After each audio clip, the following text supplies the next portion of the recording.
Okie dokie. Can everybody hear me? Sorry, can we do a quick sound check? Guys in the chat, can you hear me? Is it a yay or a nay? Is it a thumbs up or a thumbs down? Let me know and then we can get going. You don't want to miss this episode. This is going to be, yeah, okay, you can hear me. Okay, right. I've got the king, yeah, in the lobby. Riku, you're going to come on in just a sec. I was sitting here eating my chicken tikka masala, yeah, with egg fried rice and mint sauce. And the king says he wants to go live. And listen, what the king wants, the king must have.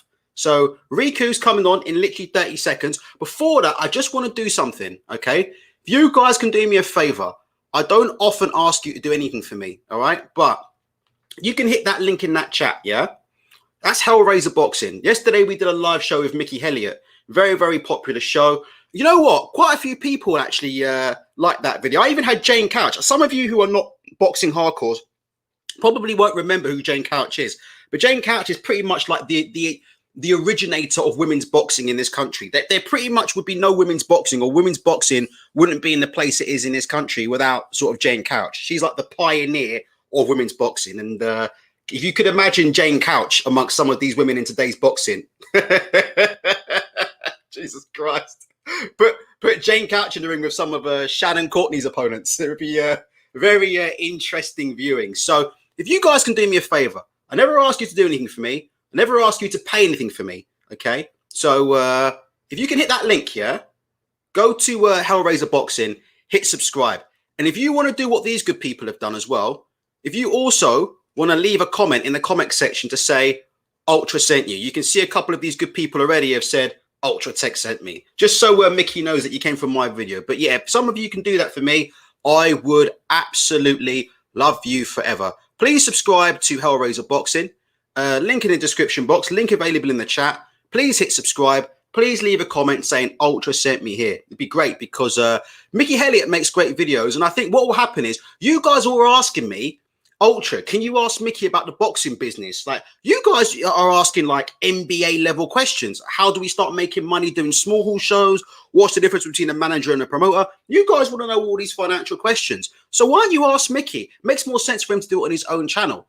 And if you subscribe to his channel and you like his videos and you leave that comment saying you came from Ultra Tech, yeah, then he'll be motivated to make even more videos and give you even more sort of insight. So if you can do that for me, that would be tremendous. Now, let me get my speakers ready. James Lodge said Jane Couch started IFL TV. Is that true? I know she was one of the original presenters on that. Riku's in the chat nodding, so we're about to bring his ass in just a sec. Let me just get this up on the screen. Let me just get my StreamYard thing going. And here we go. Here he is, the main man himself. Yeah, Good evening. Here he is. Lord Riku is here. All right, Riku, listen. Yeah, it's good, thank you. No, boy, to listen, Riku, tonight is your night, all right? For those of you who don't know, Riku is actually at the fight live. We've heard every Tom, Dick, and Harry's opinion on this fight, Riku. So we're going to take it in a different direction tonight. But before we do that, you are at the fight.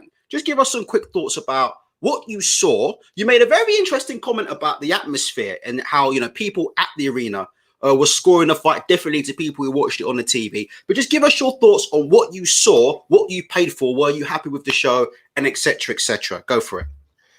Thank you. Well, I attended the fight, but I also went to Frochgroves too. And generally, I'd say stadium fights, you go there for the atmosphere. So I was there at the £60 seats. You couldn't see a great deal to the ring, even though I was wearing my glasses. So you end up watching it from a screen, and you are very much influenced by what the public sort of the noise they make.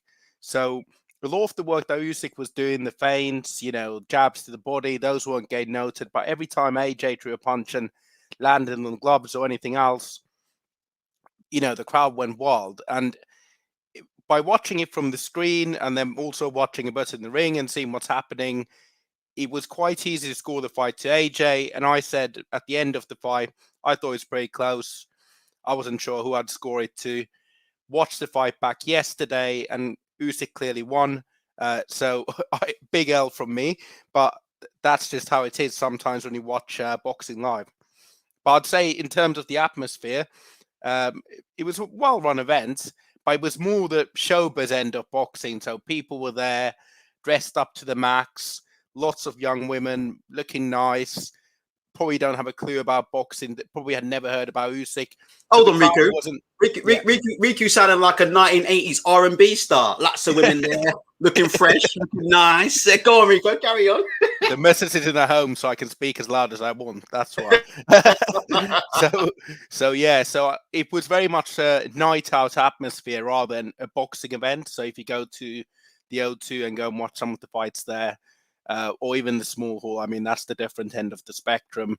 Very much felt like it was a night out for people to go to an AJ event, take photos on Instagram, groups of lads, everybody smoking everywhere. So yeah, it was more that kind of atmosphere rather than a boxing atmosphere. And that obviously influenced how you saw the fight because of the crowd noise and what you could see from those seats. And Shannon Courtney was there as well, sitting in the £4,000 seat. So maybe her friend gave her a few tickets. Who knows? Good old Shannon Courtney. Bloody hell. Let me ask you, Riku, then. So this Howard Foster card, 115, 113. Are you saying that we don't need to strike Howard Foster off and that his job is safe for now? Well, if you're watching it where I was watching it, probably. But if you're watching it ringside, then probably not. I mean, that's the difference, isn't there? So, I mean, just a few thoughts on the fight. I know Mickey and Ingram and others and yourself have covered it, so there's not much to say. I'd rather talk about actually what's going on after the fight rather than this fight specifically. But some thoughts from me. I thought AJ was using like a Cuban jab, you know, like Rigondo uses, where he's just measuring and prodding. And that's why his punch stats were off the scale from usual AJ fights. But it wasn't very effective at all. The other thing, once AJ got hurt in the third round by Usyk, he sort of backed down and he didn't want to throw his right hand. I don't know whether that's because he had some problems with his right hand, but I'll come to that point later as well.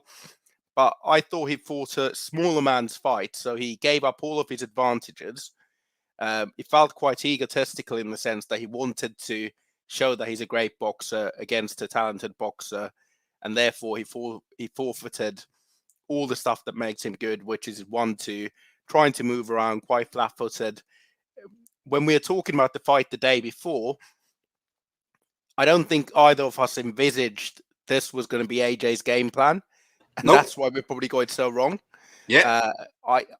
It doesn't mean I don't think AJ will necessarily lose the next fight, but it just means that this style of boxing for AJ made no sense given Usyk's skill set. I also thought AJ abandoned the body work quite early, because you'd think if you fight against a smaller man, and he landed on the body a few times, but he just wasn't doing any body work. He was sort of fighting at mid-range, but he was just trying to hit through Usyk's guard. I don't really know exactly what he was trying to do. And he wasn't able to cope with southpaw, as you've mentioned before on this channel over the last few days. And that's to me, either something in the training wasn't right, or maybe AJ's skill set just doesn't allow him to cope with southpaw, which is strange given they accepted the fight. Maybe let's get on to after the fight. By the way, Rico, I completely agree with everything you said. And you know that because you've probably listened to some of our post fights and you've heard all the discussion. Let's get on to the meat and bones of this, right? I'm very, very disappointed. By the way, I think the way Anthony Joshua's taken the loss, tremendous. Do you know what I mean? I think, listen, I criticize Anthony Joshua a fair bit. I don't think I over criticize him. I think I get criticism because I don't bow down to his, what. But I think he's taken extremely well, as opposed to somebody like Deontay Wilder, who we'll talk about in a minute. But it is starting to upset me. And I think now the word disappointed is the word that I'm starting to use with certain people in the boxing media who really should know better, Disappointed is a word I'm using because the last time AJ got beat by Andy Ruiz, do you remember we started going through all these conspiracies about anxiety attacks backstage? He got concussed off the first punch from Andy Ruiz. He was never the same again. He wasn't the same going into the ring. It was a plot by the mafia. AJ owed the mafia some money, and he had to go in the ring and lose. It was all a betting scam. Yeah. We had all these conspiracy theories, right? Which sort of slowly taking a credit away from Andy Ruiz until the time the rematch came around, and then AJ, performed fantastically and won in the rematch. And then what do? We just sweep away that first fight and go, no, we don't count that first fight. AJ wasn't right in that first fight. Forget what Andy Ruiz done in that first fight. AJ was never right. And it seems like we're going down that same old slippery slope again. You know, I woke up yesterday, right? And I start hearing these stories about this injured right hand. Now, I believe I showed you that right hand, that bandage on that right hand last time you were on this show last week. So this is something that was common knowledge going into the fight. This isn't sort of, anything that anybody else doesn't know. They're photos of Anthony Joshua in the EIS and they're bandages on his right elbow or on his right arm. And there were some marks on his right arm. I'm now hearing stories about how Anthony Joshua was really injured going into the fight. He couldn't throw his right, which, by the way, anybody who knows anything about boxing, watch the fight and even listen to the trainers in the corner telling him to throw the right hand repeatedly. That makes no sense to me, by the way. How he went into the fight with an injured right hand, but they were telling him to throw the right hand in the corner. Makes no sense. But now we're hearing stories about AJ's arm was injured. He was injured going into the fight, and this and that. I'm just so disappointed in it. I mean, just take the L. Anything can happen on the night, Rico. Just give your opinions, man. You go from there. Yeah, I've always thought about this in injuries in boxing. If you go to a big fight like this in your career, which could lead to a multi-million-pound fight against Usyk or another against Fury, it's on you and your training team if you go into that fight injured. It's nobody else's fault. Yes, I know Mickey said you can push, it's hard to push fights back when they made at this magnitude. But at the end of the day, it's your career. If you lose and you're injured and go into the fight, that's on you. You can't blame anybody else. I did note that he didn't really extend his right hand. He didn't throw it, but also Usyk didn't allow him to do that. So regardless of whether he's injured with his right hand or not, that's his own fault. That's not anybody else's fault. What was I going to say? Not all fighters, but a lot of fighters go into fights with nicks. You know that. Mm-hmm. Do you know how many times Cole Froch went in the ring with cracked ribs? I swear Cole Froch was a fighter in particular, I remember. I'm sure it was for the Jean Pascal fight. Pascal fight, yeah. Two Pascal fight. Yeah. Cole Froch went into a fight with 2 broken ribs and became world champion and never said a damn thing until after he won the damn fight. So, I mean, all these bloody excuses that are coming out. And like I said, it doesn't really bother me per se. I'm not angry about it. I have to say I'm more so disappointed because, like I said, it takes away from what is a great performance. And I don't know what else to say, really. I mean, what do you think the odds are of Eddie Hearn knowing that Anthony Joshua wasn't 100% or knew that he had look, like I said, you pick up knocks in camp, but to go in to the point where you can't throw your right hand, what do you think the odds are of Eddie Hearn just not calling off the fight and letting Anthony Joshua walk into a fight with Usyk with no damn right hand? What do you think about that? I think the odds are pretty small, given what was at stake. You had the Sky deal, the Zone deal. Those deals are going to be very different after this fight, given the outcome of the fight. I'm not sure. Sky will look at it and say, do we want to tie ourselves to Anthony Joshua for the next 5 fights of his career? And there's a potential they might not win another world title during this period. If he loses the Usyk rematch, Sky are in the hole. And Sky aren't as focused in boxing anymore as they were before. They're more actually focused on the hardware side of their business. They're bringing out this hardware box where you can stream Netflix and everything else. And that's where the money is going towards. So Sky will look at it that way. DAZN will look and say, what does this guy generate outside of the UK? Relatively small if he doesn't have a world title. So what's the point? So I think for Eddie Hearn, it's a big, it's a massive risk for his business empire in general. So for Matchroom as a whole, if Joshua doesn't win the belt back and he went in that fight no 100%, then, it's a big gamble. And it's not a gamble that they're willing to take. Because remember, the fight was on home soil. They could have just pushed it back by a few weeks. It's not. I don't know what the extent of the injury is. And if there was an injury, he'll probably have surgery or something, and we'll find out later. But either way, it's too much of a gamble for Matchroom, because what leverage do they have with DAZN now if they want more money? I mean, what's the product that's going to DAZN?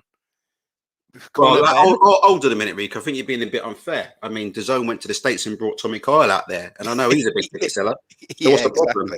exactly. That's the thing is Oh, and he's don't too forget, much of a risk.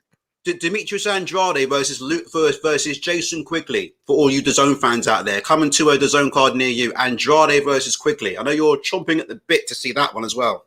That's going to be as good as the Keeler fight. Exactly. Carry on, Riku. No, I just don't believe that.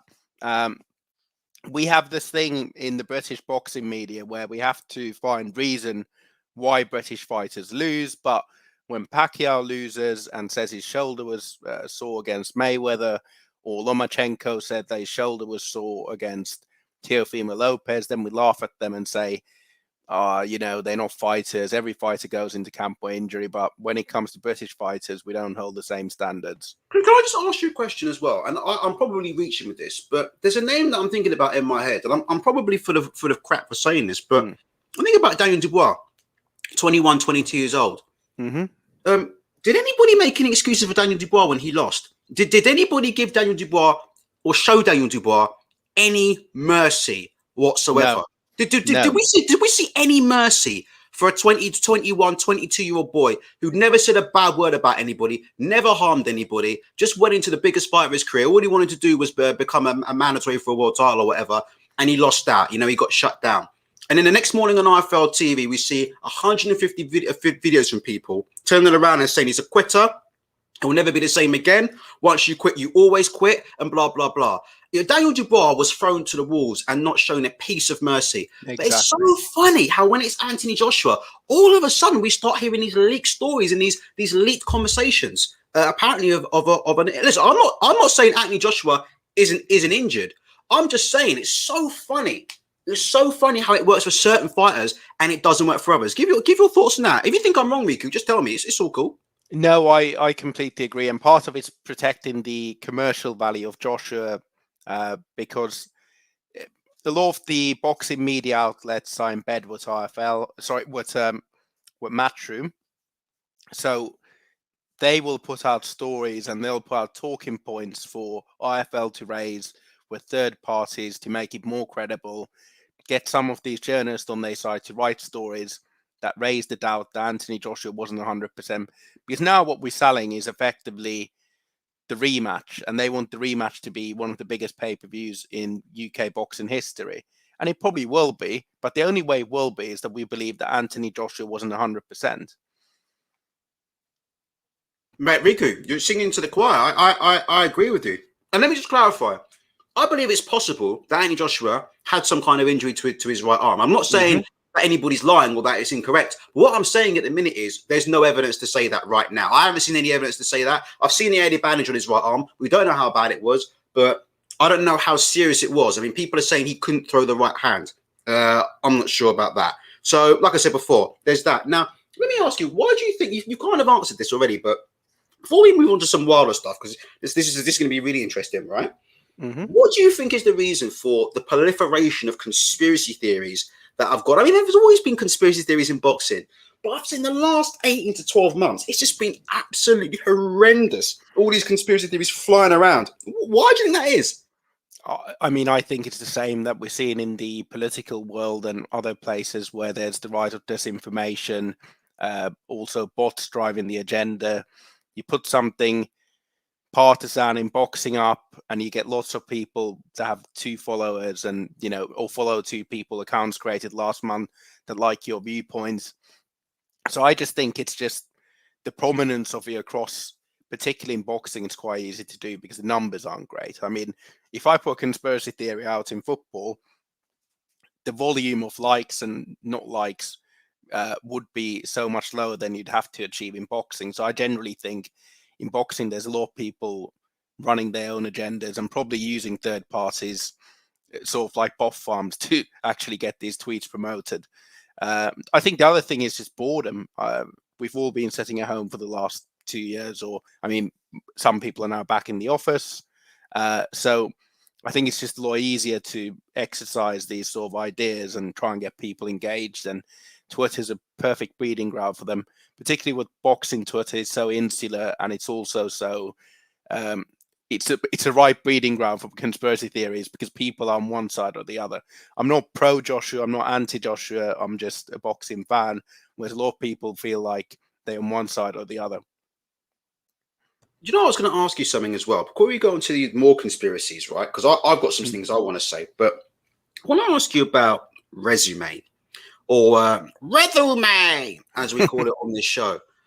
For the last 5 years, I've been telling people on this channel that resume does not win fights. Every time I go on Twitter these days, I'm still hearing stories about resume. Ironically, the people who spend all their waking moments, right, sending me threats of abuse and ultra, we're going to get your addy and send me your addy and we know who you are and all this stuff over resume are actually the same people who actually need to get off the internet, turn off their mum's Wi-Fi and actually dust up their resume, right? But that's a different story. That's the irony in it. But yeah, what is this obsession with resume, Riku? I'll tell you what I think, right? I think resume is a cover for people that don't know anything about boxing. They can't explain who's going to win a fight technically. They don't understand anything technical about boxing. And I've always said they look at it like top trumps. They look at one resume versus another resume. They spend all their waking moments on box rec. And then they sort of come to a conclusion about who's going to win a fight. But for me, Usyk's resume, who did he fought? He fought a used car salesman, right? And then he fought a pretty poor fight against Chisora. He ends up jumping in the ring and schooling the unified heavyweight champion of the world. So I'm not saying resume is completely irrelevant, but my point is resume doesn't win fights. And I don't know why there's this obsession, on Twitter and in social media with resume. Give me your thoughts on that. I mean, boxing, it's easy to look at resume and triangulate and look at, well, AJ will beat Chisora easier, therefore AJ wins. And I think it's just a bit of a lazy way of analyzing boxing, no understanding what's actually going on in the ring and what gives somebody an advantage and what doesn't give somebody an advantage. So you just look at their resumes and figure it out that way.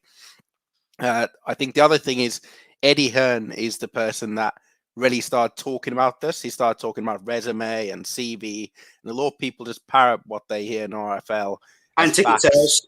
Ticket sales, pay-per-view buys, everything. Ever since accountants, everything exactly. else. Ever since he came along. Exactly. Ever since he came along, because I'll later talk. So ever since before there was Eddie Hearn, I never heard any boxing fans talk about, well, how many pay-per-view? Why would average fans on minimum wage care how many people are at the arena? These days it's, well, I don't know if that's going to sell on pay-per-view. Oh, it's only going to do 500,000. Oh, how many ticket sales would it do? So carry on, Riku.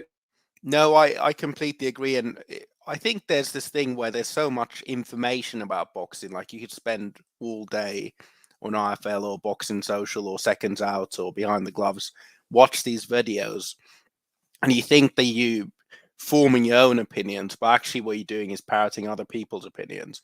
And then you gain likes from those opinions from people that have watched the same videos. And then that means that effectively it's like a circle that just goes around. You saying what Eddie said, all the people that watch the same video like your comments, so you think you're very smart and you keep on parroting them. And I think that's really what's going on here. Most people in boxing don't have really original ideas or thoughts. Most people just, and that's why I don't think most people would come on a show like this and give their own ideas and thoughts, because they're there to be shot at. And I think that takes some courage, that giving your own opinions and then you're there to be shot at. I mean, both of us went on record and said that AJ should win this fight, and we were both wrong. But at the end of the day, we gave our opinions, and sometimes we're right, sometimes we're wrong. And get shot at, we do. I mean, I expect I'll be literally getting shot if Dillian and Dean get hold of me. But for now, for now, it's just random faceless people on the internet going, "We know who you are, ultra." We know who you are. The irony of that person say we know who you are, Rico, is I actually think I know who he is and know where he is and know where he works. Because the idiot, if you're going to troll me, create a proper account. Don't create the same account you use on Google, all right, and then you use on every other site. So I could just Google your name and see that you're into Harry Potter and all this other stuff, and then you're fucking coming over in here talking tough about you're going to do this and do that. Anyway, let's get on for that. I'll say one thing. I've met Dean in person. And nobody's going to troll him to his face. I'll tell you that for free. Let me tell you about Dean White. Honestly, the truth about it is, with Dean White probably doesn't know I exist. I've always actually backed up Dean White. I've got a lot of time for him.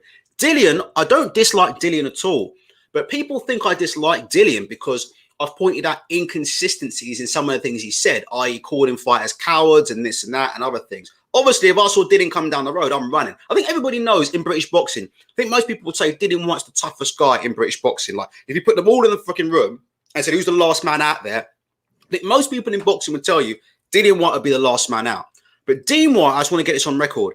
I actually got a lot of time for Dean White. And if you ever wanted to come on the show, I'd have him on in a heartbeat because I think he's actually very, very positive, particularly for, I know, Ricky, you haven't seen me, so you're not going to, people don't believe I'm black, you know, and we'll talk about that in just a second, right? So they think it's really a white guy or a mixed race guy, but it's actually not, just like skin. But, and me and you are the same skin color, but I think Dean White's great for black people because he comes on, he doesn't start doing the roadman act, right? Which I know IFL TV had tried to bait Dean White into doing so many times. They wanted to come on, they wanted to act like a roadman, they want him to do the whole thing, and he won't do it. He's an intelligent guy, he speaks intelligently, all right? And he goes to all boxing. You see, I've seen Dean White Queensbury events. You know, Dean White goes Queensbury boxing. He goes, he just loves boxing. He genuinely loves fighting.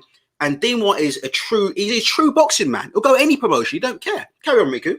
Yeah, and look, he's starting to do his own shows now. He's going to boxing, he's managing fighters. So more power to him, to be honest. If people want to do that and want to take the risks, it's better than being on the internet and calling people idiots, right?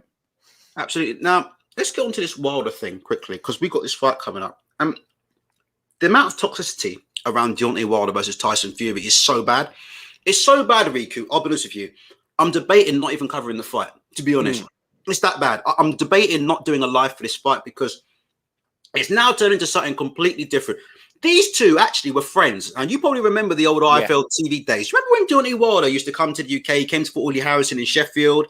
Deontay Wilder was not a regular, but he was actually a semi-regular on IFL TV long before he became WBC champion. Now, the UK fans were aware of Wilder long before he became WBC champion. And hearing him and Fury actually had some kind of, I won't say they're not good friends, but they had some kind of friendship, you know. And there's a great Fury was depressed, right? And Wilder reached out to him. Wilder reached out to him when he was at rock bottom. That's a fact. Like what? That's part of the reason why the first fight. I'm not saying it's the reason, but I believe that's part of the reason why we saw the first fight, because there's a great video from Wilder when he was the champion and Fury was 400 pounds, and Wilder said it. I think he said it to Fight Hype. And he said, but we must remember what Tyson Fury did, because he was the one who opened up the division for all of us to even become champion right now, because the Klitschko's were having all the belts. So there was a friendship between them. And it's just gone so sour. It's now race has been brought into it. There's conspiracies been brought into it. There's accusations of people drugging people. There's accusations of people putting plaster in their damn hand wraps. I just think the whole thing now has got to something where it's just got nothing to do with boxing, you know? If anything, I would say it's an embarrassment to boxing. And to be honest, in a minute, Rico, it's not something that I particularly want to be a part of. Give your thoughts on that. No, I completely agree. They're doing the old Larry Holmes, Jerry Cooney thing. Not George Clooney. Jerry Cooney looks nothing like George Clooney, I'll tell you that. But they're doing all of that sort of promotional side of things, which I don't agree with, particularly playing with some of the tensions going on in the US or have been going on for the last 18 months. And I think that the first fight didn't sell as well as they hoped. The second fight probably didn't sell as well as they hoped. I think they're just trying to push the envelope as much as they can, and it's turned quite nasty. And I just don't agree with this whole rhetoric. I think it might be with the mind games that Fury is trying to play more than Wilder. I actually think Wilder's very well equipped for mind games. I think Wilder's quite strong-minded in the sense that, yes, he probably had to make himself some excuses why he lost the second fight so badly and ended up blaming Mark Breland for it. But I think the things that Fury tries to wind him up are things that can become, that he tries to personally get some emotion out of him. And that already happened in the second fight.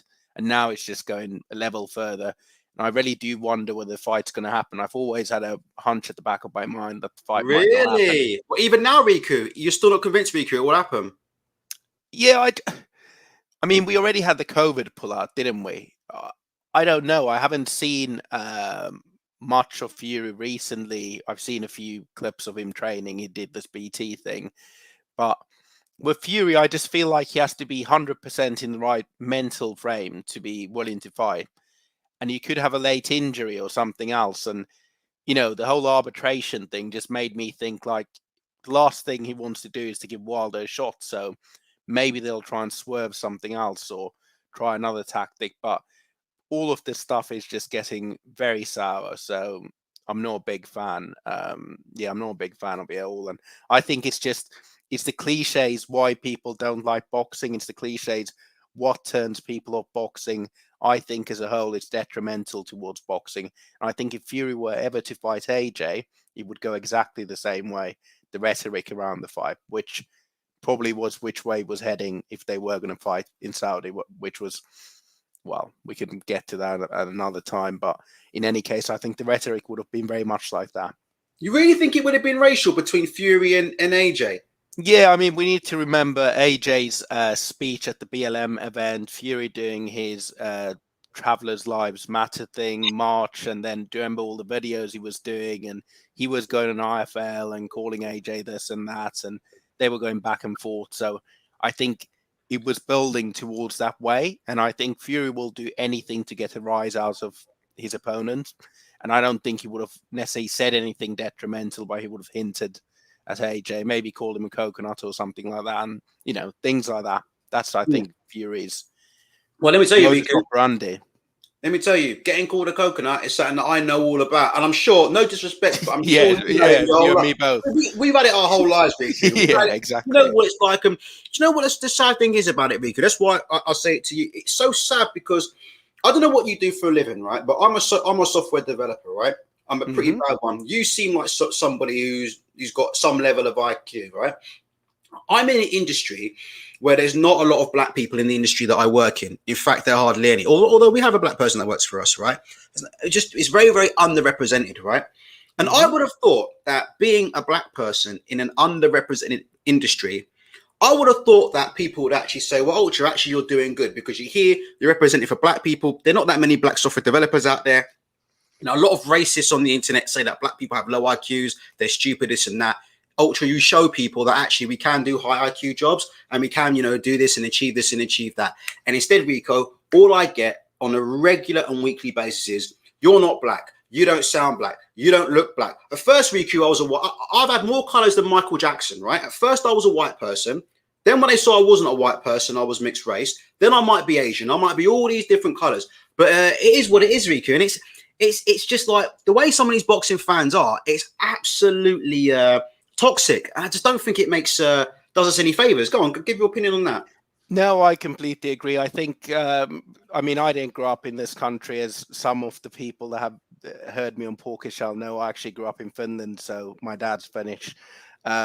So I think in this country, coming from abroad, one of the things that's interesting is, you are quite often stereotyped by the way you speak, but also the way you look. And there's certain things that you shouldn't do if you look a certain way. There's certain things you should do. And if you don't do it this way, then you're probably not from there and that. And it's obviously different from me coming from abroad, but people like yourself that have grown up in this country their whole lives, it's probably quite challenging if you're not speaking in a certain way or acting like you're from the ghetto, even though you might not be from the ghetto. Exactly. I mean? And I don't think anybody should conform regardless of how they look or whatever they gender or sexual preferences or whatever it is. I don't think you should conform to anything. You should just be yourself, because that's the main thing in life. Just be happy with yourself. Just to let you know, the chat, Rico, last time you were here, we had about 40, 50. It's pushing close to 200 at the minute, just for I let you know. So it is what it is. All right. Nice. Yeah, not too bad. So, I don't know what to say. The whole thing, I'm not going to say this name of this. What do you make about, I'm not going to try not to name names. What do you make about this section of Deontay Wilder fans that seem to think, actually, I've got a better question. Before I get onto that, I've got a better question for you. Wilder, to me, was never like this before. Right? I would say, like, there was a certain period in time, a couple of years ago, where he wasn't so racialized. Do you think there's been someone in his icks? It's my belief. There's no proof, right? But it's my belief that somebody somewhere has got into his head about certain thoughts, And recently, it seems like Deontay Wilder has become very divisive. For me, before, he always had the power, but he was more of a cartoon character. If you look at some of his early IFL teams, he was almost a bit goofy. I don't even remember something. Do you remember? He was almost a bit goofy. He was a bit laughy. He was a bit jokey. He was almost kind of a goofy guy, but also at the same time, probably one of the most dangerous heavy. But there was just something that changed in him. And now he's become so divisive, in my opinion. Do you think I'm right about that? Or you got any thoughts about that? I agree. I think part of it might be, I remember reading in a passage of some boxing book about Bob Arum talking about Mayweather, and they always had this trouble in the US that they could never get the black people or, African Americans interested in boxing after sort of Leonard and Hagler and others, and, they're more interested in basketball and NFL and other sports. So I think one of the things that Mayweather did really well is he managed to market to African Americans his fights, and he did it through the hip hop route of, he had James Prince as a manager, and he managed to sort of get that way, rap stars and others interested, and Mayweather became a thing because that's where the Money May and Bling stuff started happening, right? And I think all black fighters in the US, particularly on PBC, have ended up struggling to capture that same audience, partly because boxing has declined as a sport in the mainstream. So I think Wilder might be looking to tap into some of the sort of, I'd say, racial consciousness of some US people and trying to make it into a race thing that, this black champion's fighting against the white champion, and this is what we're fighting for, and our people and freedom, and, all this other stuff, which I don't agree with. I think it's a marketing strategy. I think it's a horrible marketing strategy. It only backfires on boxing in general. It only backfires on Wilder and the perceptions of Wilder. And I think the whole PBC thing in the US, which you're alluding to, there's a lot of PBC fans. It seems like you're blocking a lot of people. My comments must be rising people up. So I think a lot of the PBC fans in the US, because of Al Heyman, what Mayweather has said, what Leonard Ellaby have said, they've ended up racializing boxing in a way that is not healthy for the sport in general. No, don't worry about upsetting Sharon. Listen, this nigga needs to go and get a new keyboard. I'll talk about him in a second. Don't worry about upsetting him. He's a cool guy. But let me ask you something, Rico. He can come on and give his opinion. Look, I'm not based in the US, so he might have a different view on that. So I'd take I'd happily listen to his view and we can discuss it. Okay. All right, it's not a problem. If Sharon wants to jump on, he'll jump on. Yeah, I promise you, Rico, he's one of the coolest guys. No, I've seen him on the show. He seems like a good guy. So look, a US view on this will be very welcome at this stage. I'm just looking from the UK perspective and what I see on social media. All right. Well, I've been trying to keep him off the show more than he's on it, but I would imagine he'd be jumping on. Let me ask you, Riku, then. Let's go back to this conspiracy because we've got nearly 200 in there. And I think they want to hear about this. Let's just get some clarification. As far as you have seen, is there a shred of evidence anywhere to suggest that Tyson Fury did any kind of malpractice with drugs, gloves, anything? Have you seen anything that's even remotely plausible? Okay. Well, you asked me about you messaged me earlier, and I was thinking about this. And to my understanding, the process with the gloves is the gloves are looked at the day before. Both teams look at them. They agree on the gloves. They put them in the bag, which is sealed. It's signed, the seal. Then the seal is opened as the hands have been wrapped and the gloves are put on. So the chance of actually doing something is relatively low. I've seen the Hammer video floating around when Tyson Fury fought against Hammer. But again, the same argument goes there. I just feel it's a very convenient excuse. I mean, Tyson Fury was never this hard-punching guy, but he certainly wasn't feather-fisted. I just feel like if he's been doing this, why wait until the Wilder 2 fight to do this? It just makes no sense. I just think fighters often have to come up with excuses to rationalize to themselves why they've lost the fight. Again, back to Joshua, why I give him credit, because he's not coming out and saying, oh, my shoulder was hurt, or my elbow was hurt, or anything else. I just think Wilder needs that excuse. He also needs to play Mark Breland in order to give himself the mindset that he can beat Tyson Fury in the third fight. Which Hey, I don't think, even if they did fight a third time, or when they do, I'm not ruling out Wilder winning that fight. Absolutely, Rico. I think Wilder can really win that fight, and I've said that pretty Same. much from there. I really wouldn't be surprised if Wilder knocks him out. But let me just go back to this, and let me throw something at these people, right? And I want to know what you think about this as a person of color, right? So this kind of thing that people keep raising color and bringing color into it. Do you see the irony and the hypocrisy? We've got 250 now, Rico. Bloody hell.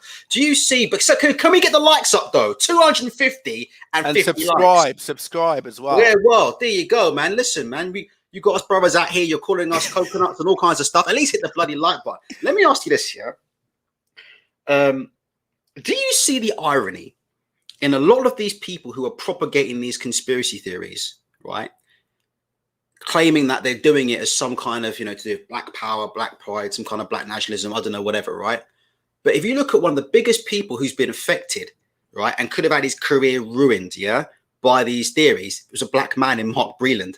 And I just think there's a massive sense of irony in that, I mean, honestly, I see so much racist abuse and racial things about, I've got to be careful what I say here, but Fury's this, Fury's that. There's a conspiracy. They don't want Wilder. They're against Wilder. Wilder's a king.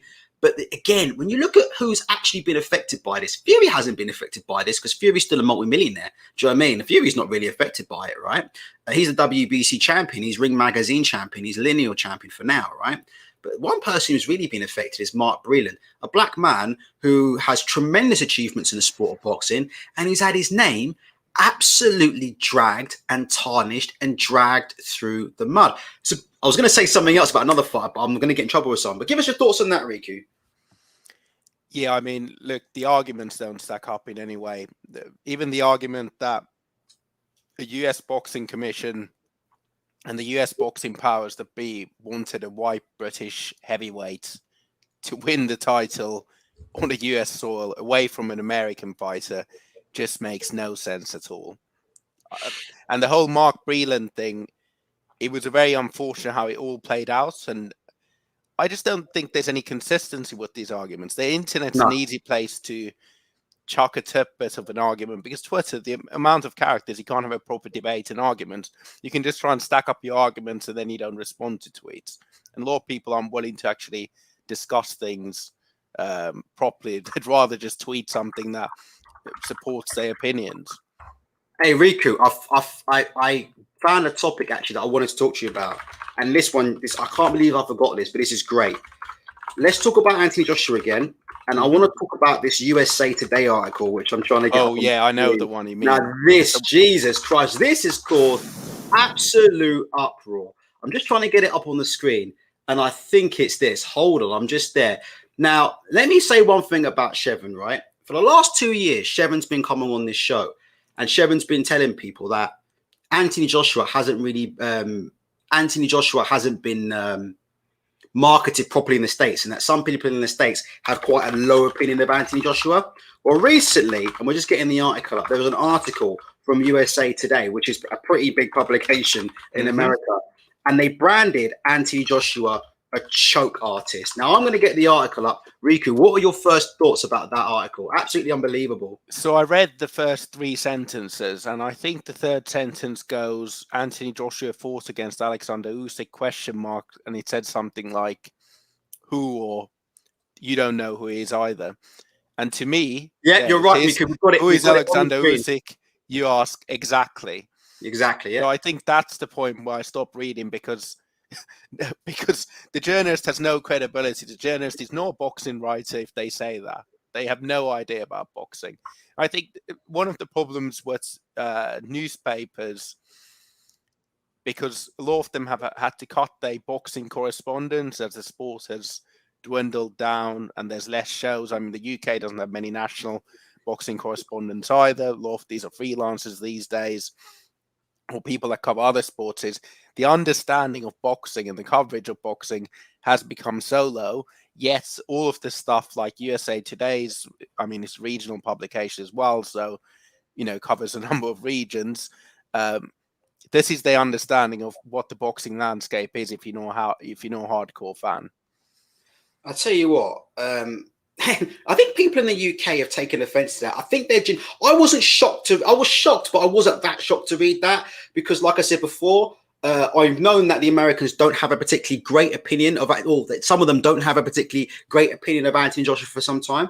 The irony of this article coming out, by the way, let me just say this: Anthony Joshua is not a choke artist, and I've banned people in the chat tonight. We had someone come in the chat who said Anthony Joshua was a bum. Just said block him immediately. We ain't got time for that stuff. The guy's not a bum, right? The guy's a legit champion, so I've got no problem with that, right? But I think a couple of things. I think first and foremost, people underestimate, how damaging it was for him to go to America on his debut, get knocked down 5 times, and then not come back to that same spot and defend his title. And then they're wondering why some of these journalists in America have a very, very low or have a low opinion. I'm not saying it's correct, but I think they're very, very shocked why journalists have a low opinion. And the question I'll ask you, Riku, is, and you can come back to that. I just want to ask you one on top of that is, we seem to have this massive epidemic in boxing of people who have never put on a pair of gloves in their entire life or stepped foot in a boxing gym in their entire life, abusing people online, calling them cowards, saying they're choke artists and all this kind of stuff. And so serious question marks have to be asked about these people, Riku. Let's carry on, talk away. Yeah, I mean, I'll just go to your first point quickly, which is, so Anthony Joshua, before that Ruiz fight, he had never fought prime time in the US, to my understanding, because all the fights were in the UK, so the timing was not great. So I think a lot of people, the only thing they've seen is the Ruiz fight, and at least the casual fans. And in terms of the point about calling boxers cowards and, loser and everything, that it's easy to do when they're not staring at your face, and it's easy to hide behind keyboards. But at the end of the day, they are there to entertain us, and I think we can disagree with the strategies, we can disagree with the tactics, but one thing we shouldn't do is cuss them out when they lose. And I often think it's because people really hope they win, and that's what we do in this day and age. We curse our football teams, we curse our providers, our Uber or whatever, if they're not doing up the service that we think they should be doing. And I just think it's just pretty bad behavior. Do you think that's something? I'm all one for free speech. I make no bones about it. I'm a straight up conservative. I make no bones about that. And if it just is what it is. I know it's quite unusual for black people to be conservative, but it is what it is. And I know a lot of conservatives like to blabber on about free speech, right? And I'm all for free speech, Riku, right? But do you think now that we're getting to the point now where we have to start thinking about, doing something about these people, not necessarily these journalists, because really he hasn't hurt anybody by calling Anthony Joshua a choke artist. But listen, I'm no fan of Eddie Hearn, but you've got people in the arena shouting abuse at him and calling him a pussy. Again, I've got pretty much no respect for Eddie Hearn, but I don't think he necessarily deserves that. You know what I mean? And it seems to be at the minute, this whole epidemic of people coming online and sending out threats to people. They're going to do this, they're going to do that, and all kinds of stuff. And to be honest now, I think it's getting to the point where, I don't know, people are going to disagree with me, but I wouldn't mind seeing some IP addresses collected. Do you know what I mean? And I wouldn't mind seeing some IP addresses collected. And I'd like to know who these people's employers are in particular, and et cetera, et cetera. Now, maybe that's the wrong thing. Maybe I'm getting a bit over emotional. No, I completely agree. I think you should verify your ID like you do with a betting company when you go on social media platforms. Not that it needs to be there necessarily that others can see, but actually you can be blocked based on the ID. I think that should be what should be done, or some form of control also to limit bots. I saw the stat one time that 92% of Twitter accounts are people either watch other people tweet or don't engage in Twitter at all, or just like things, so they don't tweet themselves. So and how the algorithms work also have an echo chamber. But I just think that Twitter and social media has become such a wild west. And those people that follow me on Twitter probably have realized I haven't tweeted as much over the last few months, because I'd rather come here and talk about my opinions and tweet on occasion things and like other people's content, share it. But, you just constantly get into arguments with people on Twitter. It's just become so toxic that, what's the point of engaging in all of it? I mean, listen, Salty Bay says collect IPs, I'm a fanny, right? And that's all very well and good. I mean, I haven't thought this through, right? But let me say this, right? I definitely haven't thought this all the way through, right? But what I would say is this: you guys need to remember, you aren't content creators, right? And you don't see what actually goes on. And that's all I'm going to say. You don't see some of the abusive messages that people get. So maybe I'm being a little bit emotional at the moment. Maybe I haven't thought it through. I'm not the be all and end all on this. But listen, I just think there's a line.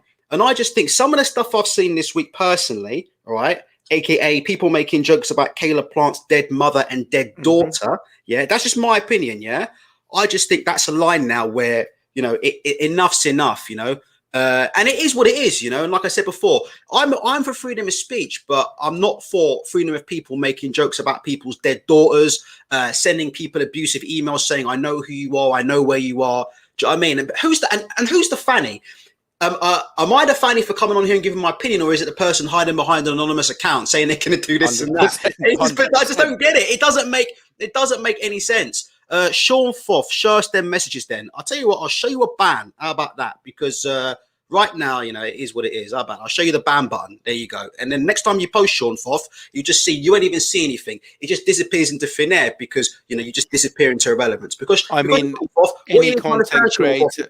Hold on, what you need to understand, Sean Foff, is that, you know, not long story short, you walk down your own street. When Sean Foff walks into his lounge, right? I'll be honest, he probably doesn't even get noticed by his own family, let alone friggin' 250 people coming on the internet and coming to listen to anything he says. So I don't have to show you anything, all right? You need to go and click somewhere else. And that's the problem with people like this. They'll keep watching, Riku, repeatedly. They'll keep watching. That's what I always say to my friend Porky, that those of you that know Porky's Corner on YouTube, check it out. So I'm a guest there sometimes as well.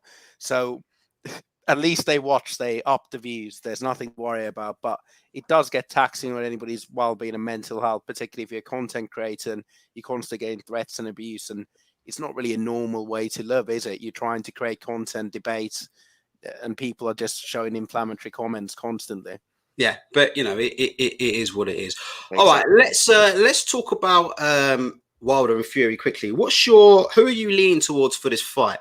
I'm thinking about, I might just pick Wilder for the sake of it. And you know what annoys me about it? If he wins, right? If he wins, this is what annoys me. If he does win, which I think is a good chance he'll win, but if he does win, they're going to turn around and then they're going to say, "Oh, well, told you.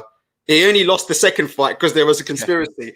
But now Fury never had dodgy hands. And this thing is nonsense. I think, look, Wilder is capable of beating anybody because if he lands at any given shot, any given day, it's good night. And let me have one more question to you, Riku. After what you've seen from Anthony Joshua, how do you think Anthony Joshua would now look against Deontay Wilder? They've both taken a few shellackings. Anthony Joshua would have been stopped if that fight had carried on any longer against Usyk. He'd have got stopped. Wilder took a shellacking from Fury. They both were once thought of as invincible, and they both got shellacked. So, what are your thoughts on that?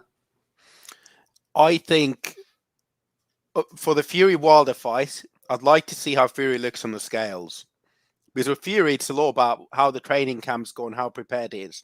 Because objectively, a good Fury that's 100% turned up, he beats Wilder 80% of the time. But a Fury that hasn't had a good camp, that doesn't come in good shape. Daughter was ill. His newborn daughter nearly died, obviously. He was in Old Hay Hospital. Yeah, exactly. Well, glad that she's pulled out anyways. But I think just in general, it depends on the mental and physical state of Tyson Fury. Because it's Tyson Fury's fight to lose. In terms of the Joshua against Wilder fight, I would say that this new Joshua has less of a chance beating Wilder than the old Joshua. Because this new Joshua trying to box and be cautious and, you know, move around, that's just not going to work against Wilder, because Wilder's so quick and Wilder will land at some point. The old Joshua coming forward, trying to maul him, using his weight, that's the type of Joshua that could beat Wilder. Let me ask you, because we never had you on the channel at the time, but, you know, it's been 2-3 years since this magical $50 million offer, yeah? Yes. From Wilder to Anthony Joshua and all this. And I never got your opinion on that. In a short words, if you had to assign a percentage of blame to Anthony Joshua and a percentage of blame to Deontay Wilder, who would you assign the main portion of blame to that fight originally not happening. And we're talking around about the time where there was a 50 million offer made to AJ, but then also DAZN apparently offered at Wilder like 100 million 3-fight deal, and he turned that down. So who would you apportion the blame to there? I'd portion it mostly towards AJ. I mean, it was the whole Lou DiBella thing, wasn't it? Are you serious? Do you really think so? The reason I'd say that is because they went over Al Heyman's head. That's what Lou DiBella, because there's business practices, there's things that you do and you don't do, right? There's sneaky ways of getting around it. So if you try and go over Al Heyman's head and you go, what Lou DiBella goes to DAZN, tries to negotiate his own deal to steal away Wilder. What Al Heyman offered Wilder since obviously was lots of money to fight Ortiz, and I can't remember the other fights they fought, but he made more money out of the other fights than he made out of that AJ fight. No, I agree. I just think it was sneaky tactics. Like, there's ways to do these things and there's ways to not do them. And also, DAZN was a relatively new app in the US. It's not just the money you make on the fight, it's the marketing, the endorsements, the commercial value for the future of your career. If you win, it's exponentially more if you're on Showtime than it is on DAZN. So it was a big risk from the Wilder side if they would have taken the offer. If he would have lost on DAZN and that fight doesn't happen on Showtime, that's commercially a big risk. All right, Riku, you got another 5-10 minutes to go? You sure you're all right? Yeah, sure. Okay, right, listen, guys, we've got 234 in the chat. Do me a favor. I've put my arse on the line tonight. I've got people calling me an SJW. I have to say, Riku, just going back to your point, I do agree about collecting IDs to go online. And the reason why I worry about IDing people before they go online is I can see that being used as eventually for politics, you know? Yeah. So it starts off as, oh, yeah, you know, these people who are, you know, making death threats to other people. But eventually we're going to start looking up people for having different political opinions, shall we say? Yeah, it's the Minority Report thing, isn't it? And also, if you think about the big tech collecting more data on us, is probably not a good thing. I don't know what the solution is. Maybe it's his IP addresses, but there should be something. Maybe everybody pays £1 if they want to use social media platforms, and that way we stop people just coming on and trolling and creating new accounts constantly. Yeah, I mean, I think maybe my feelings are just hurt a bit. Maybe I'm still a bit raw, Riku.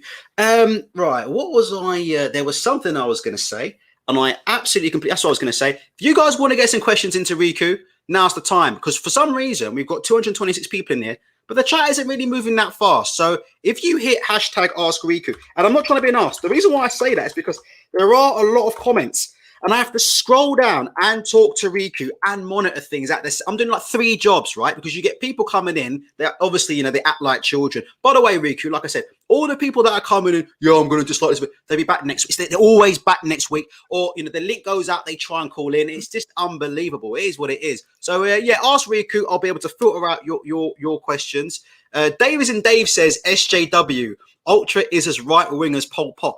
It's honestly, I'm one of the most right-wing people you ever meet in your life. I can't, you know, Jesus Christ. I mean, there's one time we can talk politics. I know you used to do your politics stream, so we can do a politics stream. And I actually did go to Cambodia a few years. So if you're saying ultras like Pol Pot's, you should visit Cambodia. That's a step too far. Jesus Christ. I'm an SJW. Fuck me.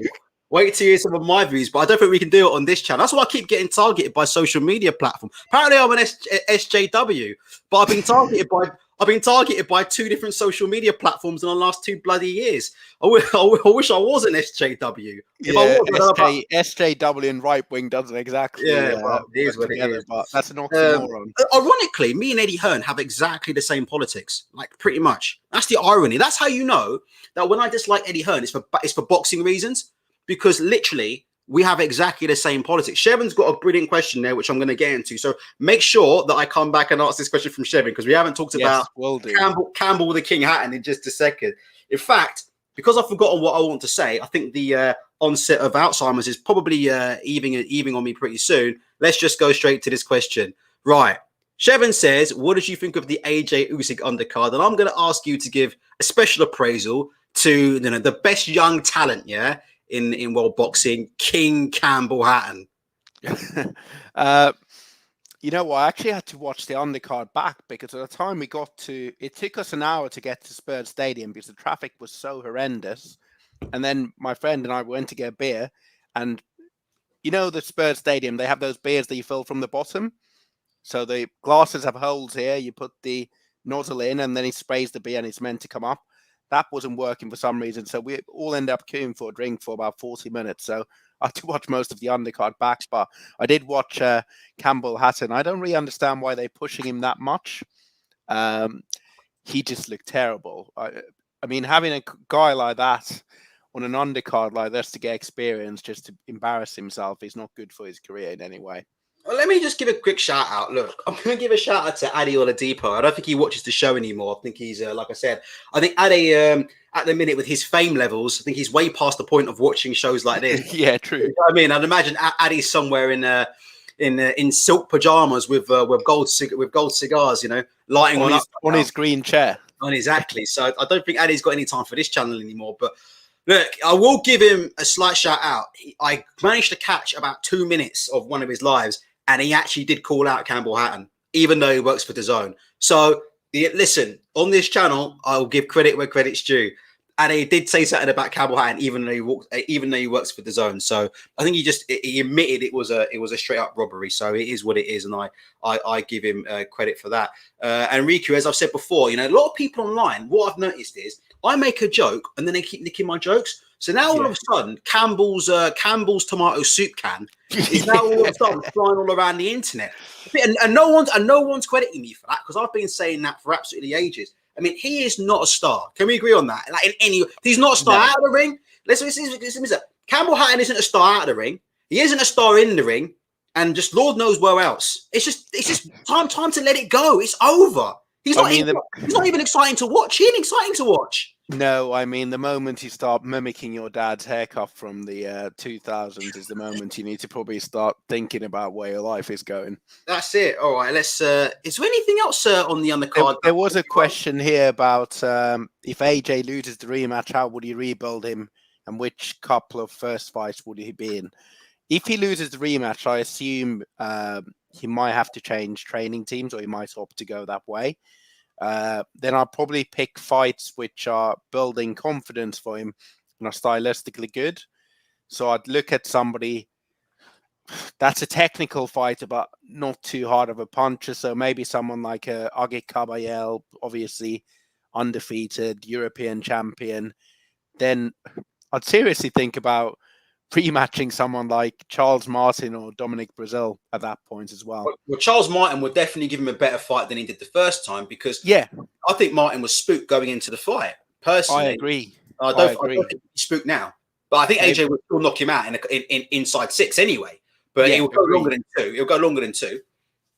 Yeah, I agree. And even an option of exercising his demons against Andy Ruiz as a third fight isn't a bad option. But hold on, Riku. Since when have Matchroom ever match made carefully since Anthony Joshua became world champion? I mean, they throw this. I mean, I thought the Ruiz rematch was...